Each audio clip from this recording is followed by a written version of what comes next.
El guardia de seguridad de la puerta 9 comía trozos de mango con un tenedor de plástico. Fue entonces cuando me impidió entrar al lugar donde ya había muerto una vez.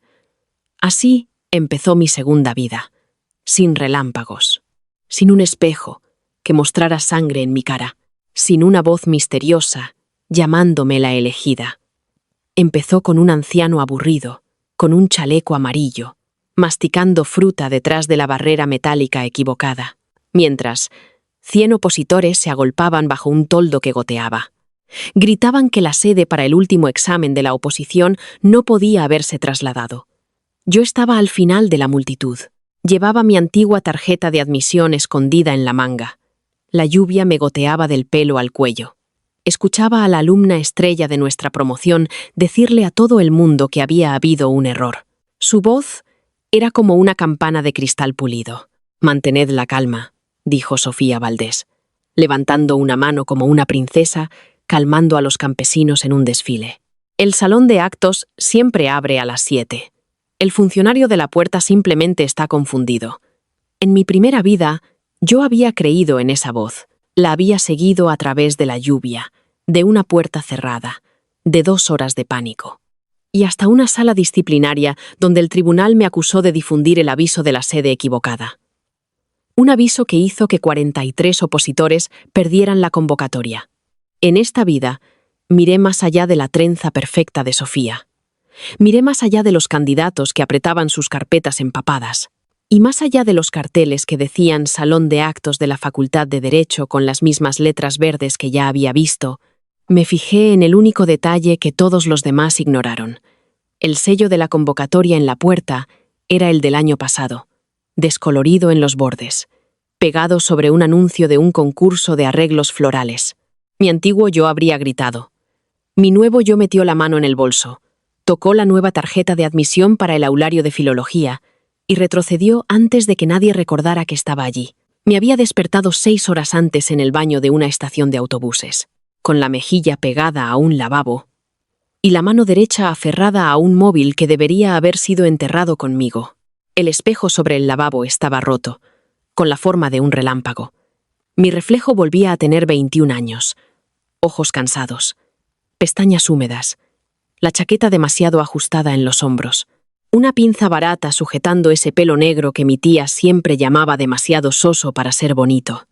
En la encimera, junto a mí, había un vaso de plástico de café de máquina, un horario impreso en azul y la versión antigua de mi tarjeta de admisión al examen, que indicaba Salón de Actos de la Facultad de Derecho, Puerta 9, asiento 22. Durante varios segundos, no entendí por qué estaba viva. Entonces, el móvil vibró en mi puño y apareció el chat de grupo, con el mismo mensaje que me había destruido. Sofía, quedamos todos en el Salón de Actos de Derecho a las 6:40. No os fiéis de los cambios de sede individuales. El tribunal envió notificaciones duplicadas porque el sistema se cayó. Y añadía, lo he confirmado con mi contacto. Seguidme, y todo saldrá bien. En mi primera vida, había leído esas palabras con gratitud. Sofía era la coordinadora de nuestro grupo de estudio, la niña becada por excelencia, la chica cuyo rostro aparecía en los folletos de la Academia de Preparación bajo la frase «La excelencia es un hábito». Ella siempre sabía qué hacer. Siempre tenía un tío en el tribunal, un primo en el registro, un amigo de la familia, que podía aclarar cualquier confusión. Cuando nos dijo que no confiáramos en nuestros avisos individuales, ignoré el extraño correo que había llegado al amanecer, el que decía que mi sede se había trasladado al aulario de filología. Ignoré el pequeño sello oficial porque Sofía lo llamó una plantilla de phishing. Me uní a la multitud en la puerta 9 y aprendí, demasiado tarde, que un mentiroso seguro de sí mismo es más peligroso que una puerta cerrada. En la primera vida, perder el examen fue solo el principio. El verdadero castigo vino después.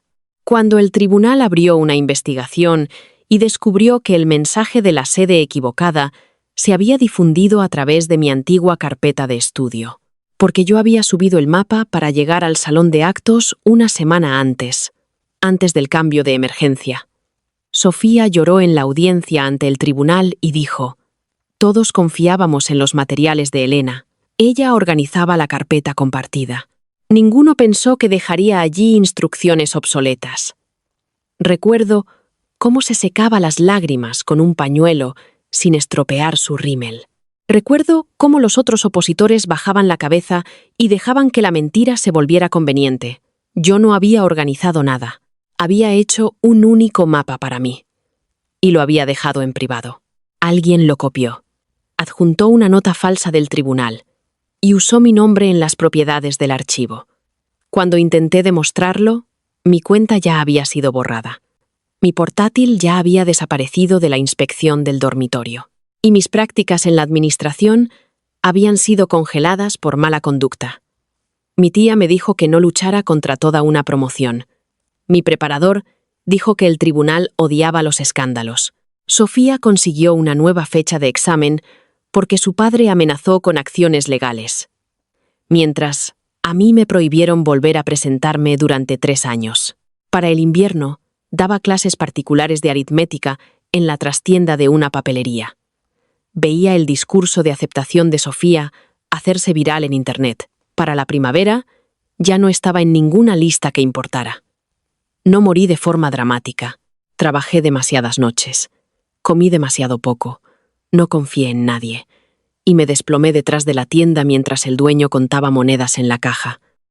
Lo último que vi fue un calendario con las fechas del examen marcadas en rojo, burlándose de mí desde otro año. Así que, cuando me encontré viva en aquel baño de la estación de autobuses, con la misma tarjeta de admisión y leyendo el mismo mensaje venenoso, no lloré. Me lavé la cara con agua fría hasta que la piel me escoció. Me sequé las manos en la chaqueta y abrí el portal oficial de la oposición. La página de inicio de sesión cargaba lentamente. Cada segundo que pasaba agudizaba mi memoria hasta que pude oír de nuevo al tribunal. Nombre del candidato: Elena Navarro. Número de solicitud: 117.048. Pregunta de seguridad. Primera institución a la que asistió. Mis dedos teclearon antes de que el miedo me alcanzara. La pantalla parpadeó una vez, y luego reveló la verdad que mi primera vida había ignorado. Cambio de sede, confirmado a las 12 a.m. Centro de Evaluación de Filología, Puerta 3, CP 18.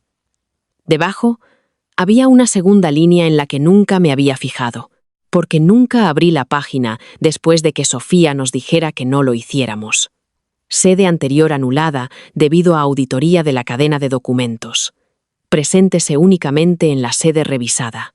Los opositores que se presenten en la sede anterior podrán ser marcados como no conformes. Me quedé mirando la palabra anulado hasta que dejó de ser una palabra y se convirtió en una cuchilla. El tribunal no solo me había movido a mí, había movido a un grupo de candidatos cuyos archivos habían sido tocados por una lista filtrada. El salón de actos era un cebo, o una cuarentena, o ambas cosas. El mensaje de Sofía no estaba salvando a nadie de un fallo del sistema. Estaba reuniendo a todos los que confiaban en ella en el lugar equivocado. Había una diferencia que no conocía en mi primera vida. Todavía podía cambiar el cambio. En la parte inferior del portal, junto a un pequeño botón gris que decía «Solicitar sede alternativa por motivo de seguridad personal», había una ventana de tiempo que se cerraba a las 5 a.m. Eran las 4:00. Hice clic tan rápido que la pantalla se bloqueó. El formulario pedía un motivo, pruebas y una ubicación preferida. No escribí una confesión dramática. No acusé a Sofía. Aún no. Escribí: la opositora ha recibido instrucciones no oficiales que contradicen la reasignación oficial de sede. Preocupación por interferencia a nivel de promoción y riesgo de suplantación de identidad. Solicito registro supervisado en sede de reserva. Luego, adjunté una captura de pantalla del mensaje de grupo de Sofía, sin difuminar nombres, y elegí el aulario de reserva del campus de Somosaguas, porque en mi primera vida lo había pasado en autobús mientras lloraba sin poder respirar. Era pequeño, feo, y se usaba para opositores extra con documentación irregular. Nadie presumía de hacer un examen en Somosaguas. Nadie me seguiría allí por estatus. La confirmación llegó a las 4:46 con una marca de agua de seguridad roja y una instrucción que sentí como una mano cerrándose en mi muñeca. No revele esta reasignación a otros opositores. Preséntese directamente en el registro de reserva. Este aviso anula todas las asignaciones de sede anteriores. Lo guardé. Lo imprimí en la tienda de al lado de la estación y lo doblé en el forro de mi bolso como un pasaporte para salir de un país en llamas. A las 5:20, mi móvil era un nido de mensajes. El chat de la clase se había vuelto frenético y obediente al mismo tiempo. La combinación más fea que el miedo puede crear. ¿Dónde estás? ¿Alguien ha mirado el portal? Sofía dice que no entremos porque puede activar una asistencia duplicada. Mi padre dice que los portales oficiales no funcionan así. Sofía dice que su contacto en el tribunal ha confirmado el salón de actos. Alguien publicó un sticker de risa. Alguien más escribió: si Elena va a otro sitio, ¿deberíamos seguirla? Entonces Sofía respondió antes de que yo pudiera: Elena se pone ansiosa. No dejéis que su pánico os confunda. Yo me encargaré de la verificación de asistencia en el salón de actos. Esa frase me lo dijo todo. Me estaba vigilando. En la primera vida, había necesitado mi presencia en el salón de actos porque mi antiguo mapa ayudó a convertirme en el chivo expiatorio. Si yo no iba, la historia cambiaba. En esta vida, o me arrastraría hasta allí con culpa, o haría que mi ausencia pareciera la prueba de que los había engañado a sabiendas. No respondí nada. Dejé el chat silenciado, desactivé las confirmaciones de lectura y compré un paraguas negro en la tienda, aunque la lluvia se había convertido en niebla. A las 5:37 apareció un mensaje privado de la propia Sofía. Elena, no hagas algo egoísta. Todos están ya muy estresados. Ven al salón de actos para que podamos arreglar esto juntas. Casi sonreí ante la palabra egoísta. Aparentemente, siempre era egoísta apartarse del camino del cuchillo de otra persona. El aulario de reserva de Somosaguas estaba detrás de una oficina de correos abandonada, encajonado entre un taller de neumáticos y una clínica con la pintura azul desconchada. No había pancartas, ni padres fotógrafos, ni equipos de televisión esperando para grabar a los mejores opositores entrando con caras decididas. Un papel escrito a mano pegado en la puerta decía oposición al Cuerpo Superior de Administradores. Registro ordinario. Una mujer con el pelo plateado estaba sentada detrás de una mesa plegable. Sellaba formularios con la calma de alguien que ha visto todo tipo de pánico y lo encuentra todo ligeramente aburrido. Llegué a las 6:08. Miró mi tarjeta. Luego mi cara. Luego la pantalla de una tablet. Tú eres la reasignación de seguridad, dijo. Móvil apagado. Bolso en la taquilla. Esperarás en la sala 2 hasta que el supervisor jefe confirme que no hay asistencia duplicada en las sedes anteriores. Se me hizo un nudo en la garganta con la palabra duplicada. ¿Alguien ha intentado registrarse con mi nombre?, pregunté. La expresión de la mujer no cambió, pero una ceja se movió el grosor de un secreto. No hablamos de irregularidades en curso. Deslizó una tarjeta de visitante hacia mí, y luego añadió, tan bajo que solo yo pude oírlo. Hiciste bien en no ir al salón de actos. Esa simple frase casi me rompe. No por ser amable, sino porque demostraba que no me había imaginado la trampa. En mi primera vida, todos me habían hecho sentir estúpida por insistir en que la puerta estaba cerrada antes de que llegáramos, que el sello parecía falso, que Sofía sabía demasiado y lloraba de forma demasiado limpia. Ahora, una extraña detrás de una mesa plegable había confirmado más verdad que toda mi facultad.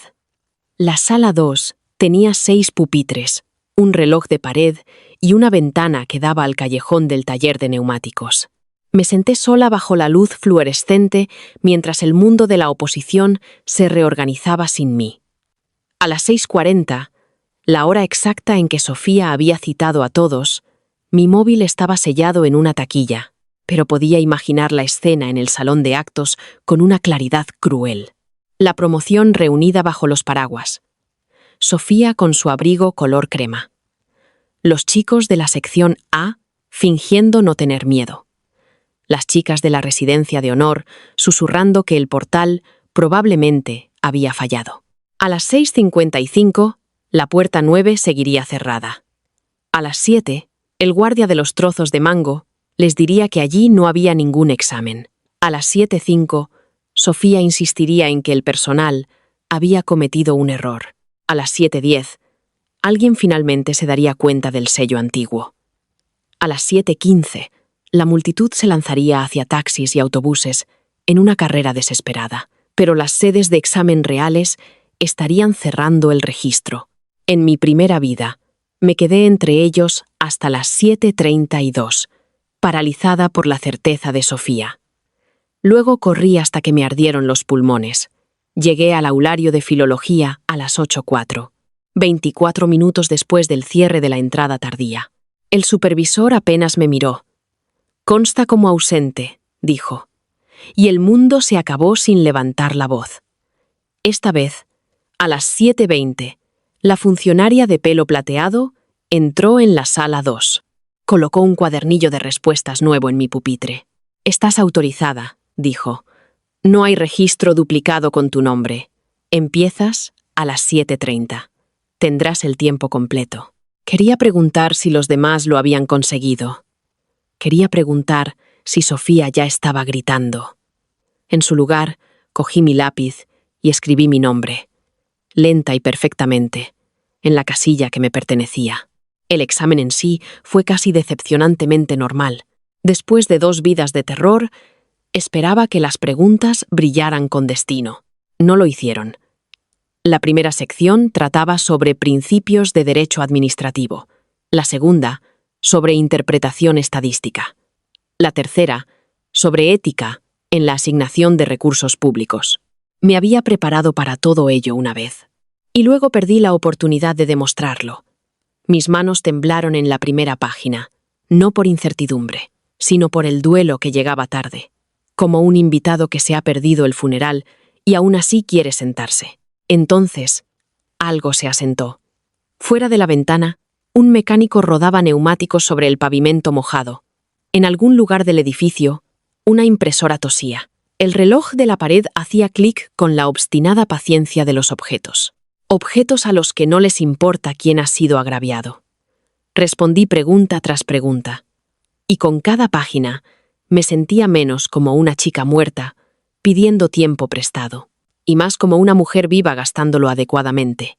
Había un caso práctico sobre la confianza fraudulenta en avisos no oficiales. Casi me reí. El enunciado describía a un opositor que ignoraba las instrucciones oficiales después de que un compañero hiciera circular una actualización falsa. Discuta la responsabilidad, la confianza y el deber institucional. Escribí durante 3 páginas. No mencioné a Sofía por su nombre, por supuesto. No lo necesité. Algunas verdades son más fuertes cuando visten ropajes legales. Cuando el examen terminó a las 11:30, la funcionaria me devolvió el bolso con ambas manos, como si contuviera algo frágil. Mi móvil se iluminó en cuanto lo encendí. El chat de grupo se había convertido en un campo de batalla después de una inundación, cientos de mensajes apilados. Algunos furiosos, otros suplicantes, algunos ya borrándose. Decían que el salón de actos no estaba activo. ¿Quién nos dijo que era allí? Sofía, ¿dónde estás? Filología nos rechazó después del cierre. En la otra sede dijeron que nuestros nombres no estaban en la lista. ¿Alguien ha conseguido entrar? Elena, ¿estás viendo esto? Elena, más te vale explicar por qué tu antiguo mapa decía que era en derecho. Luego vinieron los mensajes de Sofía. Menos, pero más afilados. Dejad de entrar en pánico. Estoy hablando con los responsables. No hagáis declaraciones sin mí. El tribunal investigará la confusión de sedes. Debemos presentar una versión unificada. Versión unificada. La frase sabía a polvo. En mi primera vida, esa versión unificada se había convertido en una soga alrededor de mi cuello. Esta vez, hice capturas de pantalla de todo, incluidos los mensajes que ella borró demasiado lento, y los reenvié a la dirección de correo de irregularidades impresa en mi nueva tarjeta de admisión. Luego caminé hasta la parada del autobús fuera de Somosaguas y compré un paquete de castañas asadas a un vendedor ambulante, porque en mi primera vida había sido demasiado pobre, demasiado asustada y demasiado desconsolada para comer después del examen que nunca hice. Me quemaban los dedos a través de la bolsa de papel. Me las comí de todos modos. A mediodía, la organización ya había descubierto mi ausencia del desastre y decidió que eso me hacía sospechosa. Mi tía fue la primera en llamar. ¿Dónde estás?, exigió antes de decir hola, antes de cualquier señal de que le importara si realmente había hecho el examen. La madre de Sofía llamó. Dijo: «La promoción fue a la sede equivocada por un material antiguo que tú subiste. ¿Por qué no estabas con ellos?». Miré las gotas de lluvia en la ventana del autobús y respondí con una calma que había comprado a un precio terrible. Porque mi sede oficial no era el salón de actos. Silencio. Luego, no te hagas la lista conmigo, Elena. Si todos los demás siguieron el acuerdo del grupo, ¿por qué te colaste en un sitio diferente? En mi primera vida, esa pregunta me había aplastado porque no tenía pruebas, ni nota de examen, ni ninguna autoridad dispuesta a escuchar. Ahora miré el justificante sellado en mi regazo. Candidata asistió. Examen completado. Sede de reserva verificada. Seguí las instrucciones escritas del tribunal. Hice el examen. Quien quiera que les dijera que no lo hicieran, está mintiendo. Mi tía inspiró bruscamente. Ofendida, no por la mentira, sino por mi negativa a doblegarme ante ella. Sofía es una buena chica. No arriesgaría el futuro de todos. Ahí estaba. La ley más antigua de nuestra facultad. Las chicas buenas con padres ricos no cometían fraude. Las chicas pobres con zapatos de becaria causaban confusión. La citación del tribunal llegó antes del atardecer, lo que me dijo que se estaban moviendo más rápido que en mi primera vida. Me ordenaba comparecer el lunes por la mañana para una investigación preliminar sobre la desinformación coordinada de sedes que afectaba a los opositores de Derecho, Filología y Somosaguas.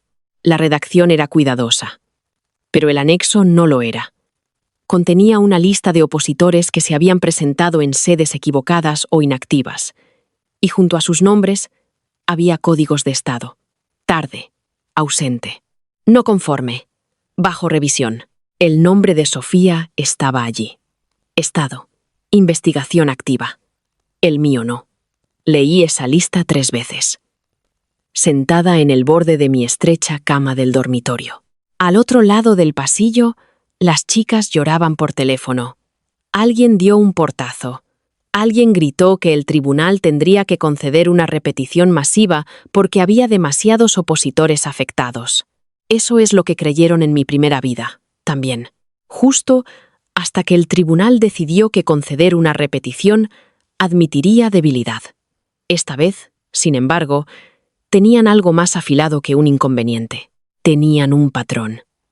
Una alumna estrella instruyendo a los candidatos a ignorar los avisos oficiales. Una sede equivocada marcada con un sello obsoleto. Una nota falsificada extendiéndose por canales compartidos. Y una candidata que cambió silenciosamente de centro después de informar de una interferencia. Yo. Debería haberme sentido victoriosa. En cambio, sentí el viejo miedo paseando dentro de mis costillas, buscando una puerta. Sofía nunca había necesitado la verdad para ganar. Necesitaba simpatía, presión y un chivo expiatorio. Para el lunes, vendría a por mí como es debido. Vino antes. A las 9:14 de esa noche, alguien llamó a la puerta de mi dormitorio con el sonido de la autoridad. 3 golpes fuertes. Una pausa. 2 golpes más suaves. Cuando abrí, Sofía estaba en el pasillo. Llevaba una chaqueta de punto blanca y no llevaba maquillaje. Una elección calculada que la hacía parecer lo suficientemente joven para ser perdonada y lo suficientemente frágil para ser protegida. Detrás de ella flotaban 6 estudiantes de la promoción, incluidos 2 que habían firmado declaraciones en mi contra en mi primera vida. Sus caras estaban pálidas de ira y desesperación. Sofía miró más allá de mí, hacia mi habitación, buscando pruebas o debilidad, tenemos que hablar, dijo. No, respondí, y empecé a cerrar la puerta. Su mano salió disparada, con la palma plana contra la madera. El pasillo se quedó en silencio. Elena, si haces esto feo, todos sufren. El tribunal ya está intentando culpar a la mala comunicación de los opositores. Si todos decimos que el antiguo mapa del salón de actos salió de tus materiales por accidente, podrían conceder clemencia. Tú hiciste el examen por separado, así que no perderás nada. Puedes ayudarnos al resto. Miré a los estudiantes detrás de ella. Algunos se habrían burlado de mí ayer por comer sola. Algunos habían reenviado las órdenes de Sofía sin cuestionarlas. Ahora me miraban, como si les debiera mi nombre como un vendaje. ¿Quieres que diga que yo causé la confusión? Dije. Los labios de Sofía temblaron. Un temblor hermoso. Ensayado, pero aún efectivo. Quiero que digas que no fue intencionado. Eso protege a todos. A todos menos a mí. Tú ya hiciste el examen, susurró. Y ahí estaba. La verdadera acusación. Había sobrevivido sin permiso. En mi primera vida, había discutido en pasillos como ese hasta sonar culpable por el agotamiento. Esta vez, di un paso atrás. Abrí más la puerta y señalé la pequeña cámara negra que tenía sobre mi escritorio. Antes de que continúes, dije, mi habitación graba audio después del anochecer por una denuncia de robo que presenté la semana pasada. Eso no era cierto en la primera vida. Era cierto ahora, porque había presentado la denuncia a las 5:02 a.m., justo después de cambiar de sede, usando la misma ventana del portal y el mismo miedo que finalmente había aprendido a ser útil. Los estudiantes detrás de Sofía se inquietaron. Un chico murmuró, ¿nos estás grabando? La expresión de Sofía cambió tan rápido que la mayoría no lo habría notado. El temblor desapareció. Sus ojos se volvieron planos. Eso es ilegal. La política del Colegio Mayor permite grabar dentro de mi habitación, asignada después de un acoso documentado, dije. El aviso está publicado junto a las escaleras. Has entrado en mi terreno. Su mano se apartó de la puerta. Por primera vez desde que la conocía, Sofía parecía insegura de si el suelo bajo sus pies era real. Me acerqué más y bajé la voz. Ya le di al tribunal tus mensajes. También les di los borrados. Si quieres pedirme que asuma la culpa, envíamelo por escrito. Retrocedió como si la hubiera abofeteado. Luego se dio la vuelta, reuniendo a los demás con una sola mirada herida, y se alejó lo suficientemente lento como para parecer digna. En el momento en que desapareció por la esquina, mis rodillas casi fallaron. Cerré la puerta, la eché la llave, y me senté en el suelo hasta que el temblor pasó. La investigación del lunes tuvo lugar en la antigua biblioteca. Olía a polvo, a cuero y a un miedo caro. El tribunal había dispuesto 3 largas mesas en forma de U bajo retratos que parecían personalmente ofendidos por la mala conducta estudiantil. Los opositores se sentaron a lo largo de la pared del fondo con tutores, preparadores y abogados, si podían permitírselos. Sofía llegó con ambos padres, un abogado privado y un rostro tan tranquilo que hizo que la sala se reorganizara a su alrededor. Yo llegué sola porque mi tía dijo que asistir nos haría parecer conflictivas. La funcionaria de pelo plateado de Somosaguas se sentó cerca del frente con una carpeta etiquetada Registro de incidentes de sede de reserva. Cuando me vio, me hizo el más mínimo gesto de asentimiento. Ese gesto me mantuvo en pie. La presidenta de la investigación, la subdirectora Gámez, comenzó explicando que el tribunal no estaba investigando autobuses perdidos, mal tiempo o confusión.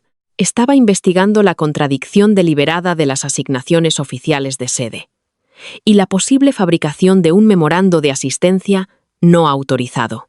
Mientras hablaba, los asistentes distribuyeron copias de la nota falsa que había enviado a la promoción al salón de actos. Mi antiguo mapa aparecía en la página 2, pero esta vez los metadatos del archivo estaban impresos debajo. Creado por S. Valdés, admin. Modificado por coordinador, grupo, compartido. Subido a las 3:50 y 8 a.m. Se me cortó la respiración. En la primera vida, esas líneas habían faltado, o más bien, Alguien se había asegurado de que nunca las viera. Esta vez, como denuncié la interferencia antes del examen, el tribunal preservó la cadena de custodia antes de que Sofía pudiera borrarla. El abogado de Sofía se levantó primero. Era elegante, de pelo plateado y claramente acostumbrado a convertir la culpa en un malentendido. Argumentó que opositores de alto rendimiento bajo presión habían confiado en redes de compañeros no oficiales porque el proceso de reasignación de emergencia del tribunal era confuso. Dijo que Sofía había actuado de buena fe basándose en la información disponible. Dijo que el antiguo mapa había circulado ampliamente y que no se debía culpar a un solo opositor. Entonces, la subdirectora Gámez le preguntó por qué el acceso administrativo de Sofía había consultado 46 resúmenes de asignación de candidatos a las 3:42 a.m. 18 minutos antes de que se subiera la nota falsa. La temperatura de la sala cambió. La madre de Sofía susurró algo brusco. Su padre se inclinó hacia adelante. El abogado parpadeó una vez. Luego dijo que no aceptaban la caracterización del inicio de sesión como suyo. Gámez hizo clic en un mando. Una pantalla detrás de ella mostró una captura de seguridad del laboratorio de informática de la facultad. Sofía sentada en el terminal 7, con el pelo trenzado sobre un hombro, el rostro iluminado por el monitor, mientras la marca de tiempo brillaba en la esquina. La grabación no tenía sonido, pero no lo necesitaba. La vimos insertar una tarjeta de acceso de personal, la que consiguió durante sus prácticas en la secretaría del tribunal, abrir la tabla de asignación de opositores y fotografiar la pantalla con su móvil. Alguien detrás de mí susurró: «Oh, Dios mío». No me di la vuelta. Vi a Sofía verse a sí misma convertirse en prueba.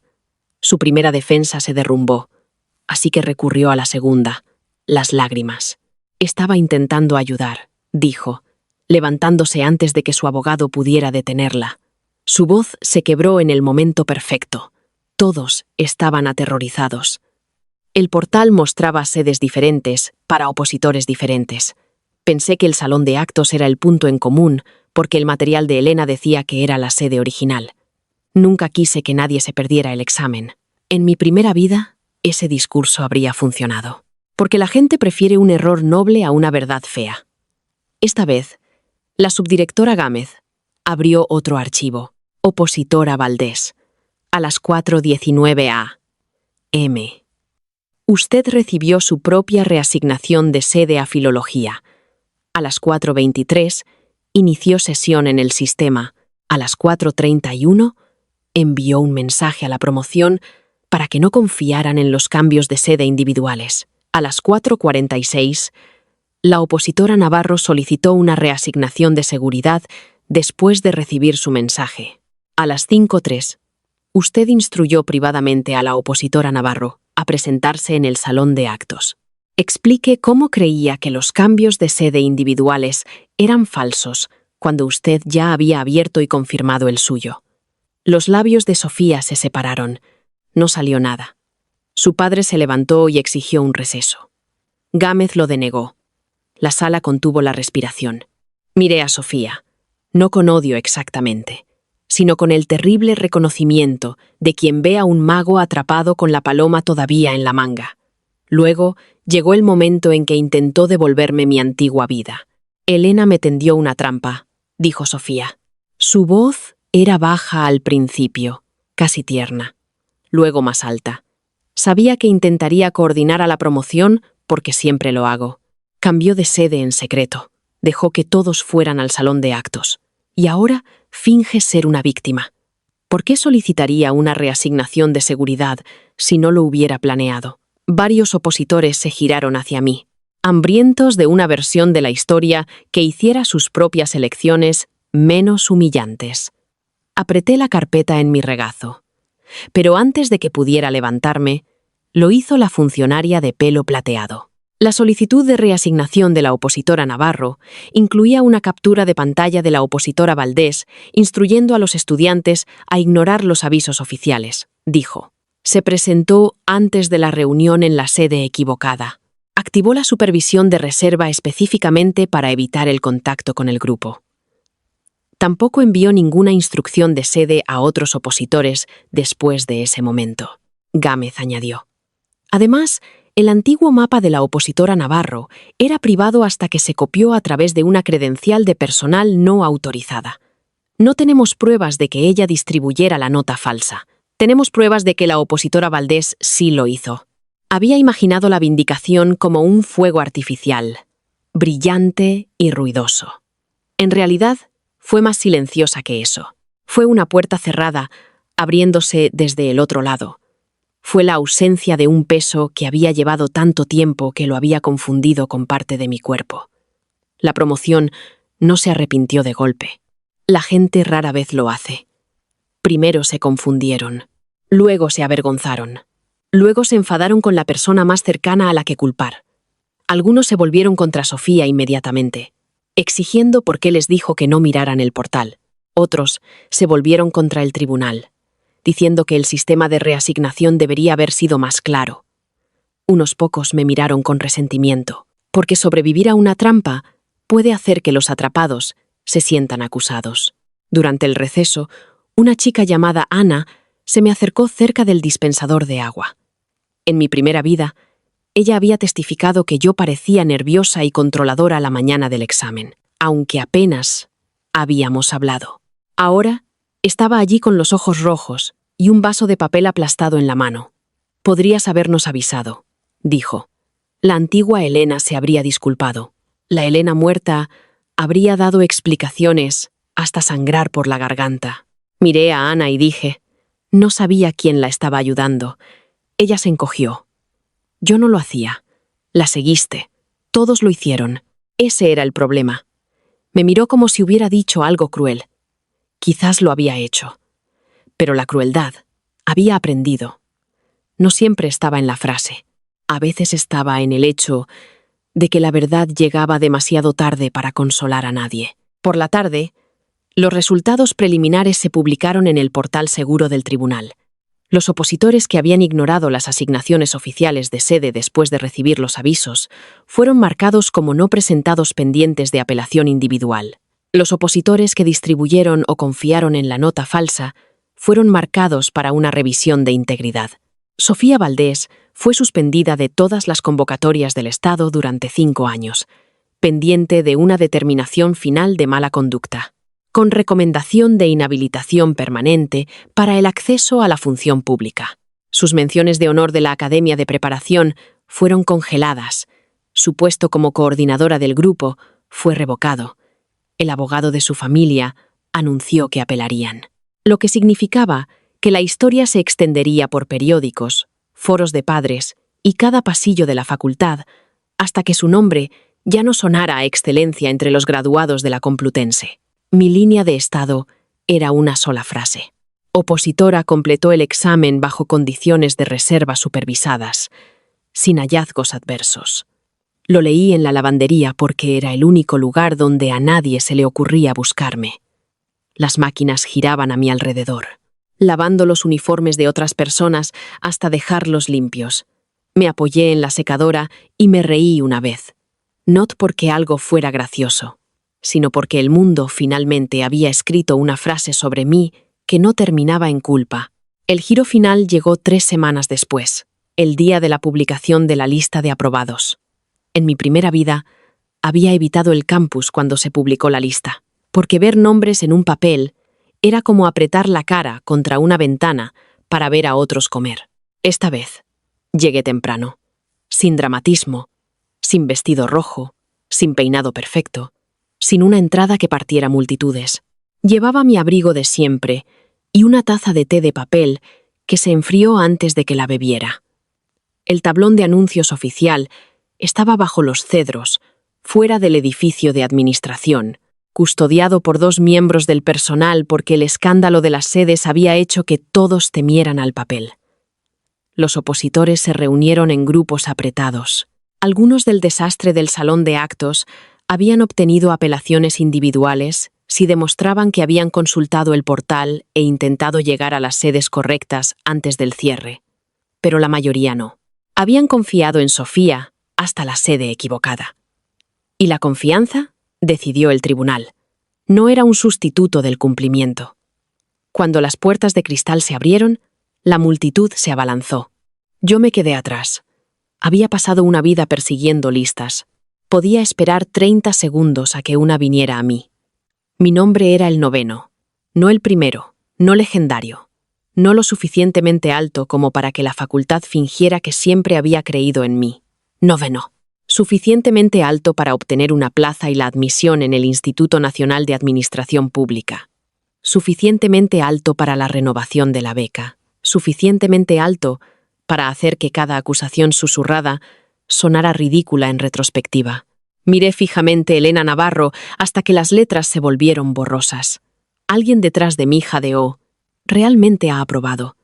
Me giré y vi a Ana, junto con otros 3 de la promoción, mirándome con la expresión atónita de quienes esperaban que mi supervivencia fuera temporal.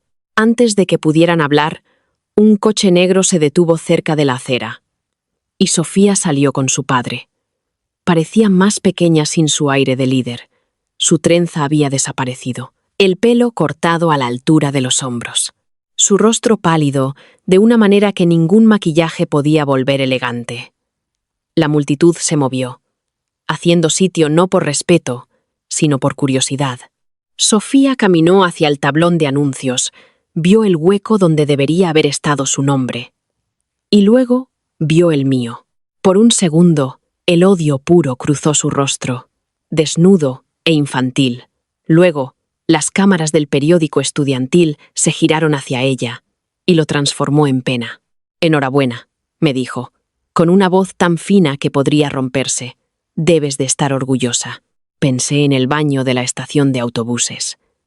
La puerta equivocada. El suelo de la tienda donde morí en otra primavera. «No», dije. «Estoy despierta». Su padre exigió ver al rector. Sofía intentó seguirlo adentro, pero el oficial de seguridad en la puerta la detuvo. Le pidió una autorización de visitante. Eso no debería haber importado, pero importó. En la facultad, Sofía había entrado una vez en cada habitación como si las paredes la reconocieran. Ahora, hasta las puertas, le preguntaban quién era. La vi quedarse fuera del edificio de administración, mientras la lluvia comenzaba a caer a través de las ramas de los cedros, oscureciendo los hombros de su abrigo color crema.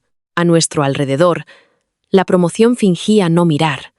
Algunos habían suspendido, algunos habían apelado, algunos repetirían el año que viene con una mancha en sus expedientes y una historia de advertencia unida a sus nombres. No disfruté de eso tanto como había imaginado. No eran inocentes, pero también habían sido entrenados, como yo, para adorar la certeza cuando llevaba una cara bonita. La diferencia era que yo había pagado esa lección con una vida. Ellos pagaron con un año. Cuando Ana finalmente susurró, «Lo siento, no la perdoné», no entonces. El perdón parecía demasiado caro para repartirlo bajo la lluvia, pero asentí una vez, porque conocía la forma del arrepentimiento cuando era lo suficientemente real como para sostenerse sin testigos. La audiencia final del tribunal tuvo lugar en una sala más pequeña, sin retratos y sin público, lo que de alguna manera la hizo más aterradora. No había multitud para la que Sofía actuara, ni promoción tras la que temblar, ni padres susurrando que el sistema no podía permitirse castigar a alguien como ella. Solo la subdirectora, 2 funcionarios de la Comisión de Integridad, Sofía, su abogado y yo, porque mi informe se había convertido en parte del expediente de pruebas. No tenía que hablar, a menos que me llamaran. Pero Sofía no dejaba de mirarme como si mi silencio fuera otro crimen. El funcionario de integridad leyó las conclusiones con voz plana. Acceso no autorizado a los datos de las sedes de los opositores. Creación de un memorando engañoso utilizando un mapa privado copiado. Instrucción de ignorar los avisos oficiales. Intento de coacción post-incidente a otra opositora y declaración falsa durante la investigación preliminar. Cada cargo aterrizó sin drama, pero podía sentir cómo su vida se reorganizaba alrededor de las palabras. Cuando le preguntaron si tenía algo final que decir, Sofía no lloró. Eso me sorprendió más de lo que jamás lo habían hecho las lágrimas. Se sentó muy recta, con las manos cruzadas, y dijo, Hice lo que hacen los líderes cuando los sistemas fallan. Tomé una decisión. Por un momento, casi admiré la arrogancia. Luego añadió: si Elena hubiera compartido su reasignación en lugar de esconderse, todos habrían llegado al lugar correcto. La subdirectora se quitó las gafas y miró a Sofía con un cansancio que parecía más antiguo que el edificio. A la opositora Navarro se le instruyó específicamente no revelar una reasignación de seguridad después de informar de una interferencia. Su argumento sigue siendo que una opositora a la que usted intentaba desviar debería haberle confiado su ubicación protegida. La boca de Sofía se tensó. No salió ninguna respuesta. La orden final tardó menos de 5 minutos en leerse. Descalificación permanente de la convocatoria de ese año. Inhabilitación de 5 años para acceder a cualquier puesto en la administración pública. Remisión a la universidad para procedimientos disciplinarios separados. La palabra permanente no sonó fuerte, sonó final, que es mucho peor. La universidad la invitó a una baja voluntaria por circunstancias excepcionales, porque las familias ricas prefieren palabras de terciopelo para puertas de hierro. Su fotografía desapareció del panel de alumnos de éxito de la Academia de Preparación antes del almuerzo. Su nombre desapareció del expositor de becas por la tarde. Los profesores que la habían elogiado durante años comenzaron a usar frases cuidadosas como juicio desafortunado y mala conducta relacionada con la presión, como si el fraude fuera una fiebre que había cogido del tiempo. La promoción aprendió a hablar del salón de actos en fragmentos. Algunos dijeron que habían sido manipulados, otros que solo habían seguido a la coordinadora, porque todos los demás lo hicieron. Unos pocos todavía insistían en que Sofía debía tener una razón, porque admitir que habían confiado en una mentirosa significaba admitir que habían ayudado a afilar la cuchilla que me apuntaba a mí. No perseguí disculpas. Esa fue otra libertad que no había esperado. En mi primera vida, rogué a la gente que me entendiera, porque pensaba que la comprensión era la puerta de regreso a la humanidad. En mi segunda, descubrí que no vale la pena entrar en algunas puertas, incluso cuando se abren. Pasé las tardes reconstruyendo mis apuntes, archivando copias de cada aviso oficial y sentándome en el rincón más alejado de la biblioteca, donde las ventanas daban a la parada de autobuses.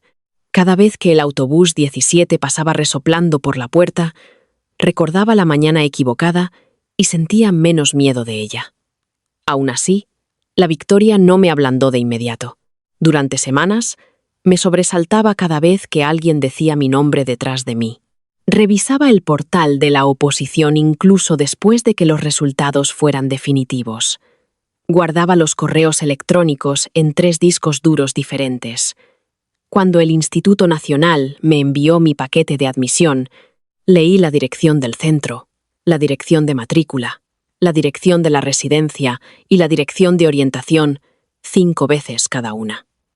Luego llamé a la oficina para confirmar. Como una persona que ha aprendido que el papel puede ser falsificado por manos sonrientes. La funcionaria al teléfono se rió amablemente y dijo: «Señorita Navarro, está en la lista. Tuve que taparme la boca con la mano para no llorar. Estar en una lista debería haber sido ordinario. Para mí, se sintió como ser de vuelta al mundo. Esa noche, pasé sola por la puerta de la facultad y vi a una estudiante más joven mirando el nuevo aviso de integridad publicado por Seguridad.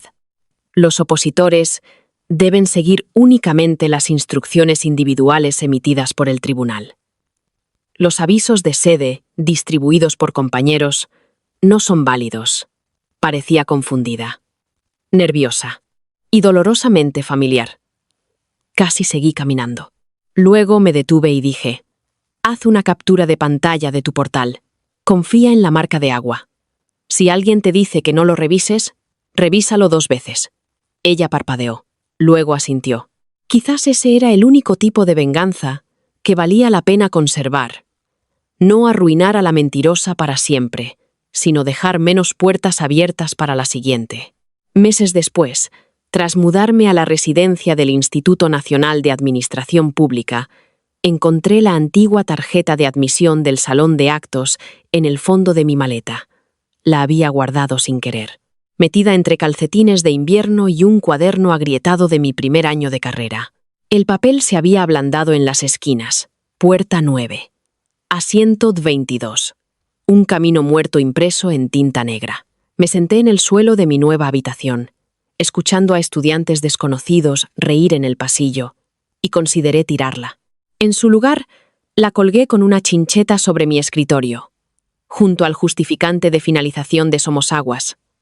No como un trofeo, no como prueba de que había derrotado a Sofía. La guardé porque cada futuro tiene dos direcciones: el lugar al que la gente te dice que vayas y el lugar donde la verdad espera en silencio. En mi primera vida, seguí la voz más fuerte y llegué a una puerta cerrada. En mi segunda, confié en la pequeña línea oficial que nadie más quería leer. Cambié de sede sin aplausos e hice el examen en un feo aulario de reserva detrás de un taller de neumáticos. Eso no fue glamuroso. No parecía el destino. Pero cuando la promoción siguió a la alumna estrella hasta el salón equivocado y no encontró nada allí más que cinta adhesiva vieja, un guardia y el sello del año pasado, yo ya estaba escribiendo mis respuestas bajo luces fluorescentes, página a página, construyendo una vida que nadie más podía redirigir.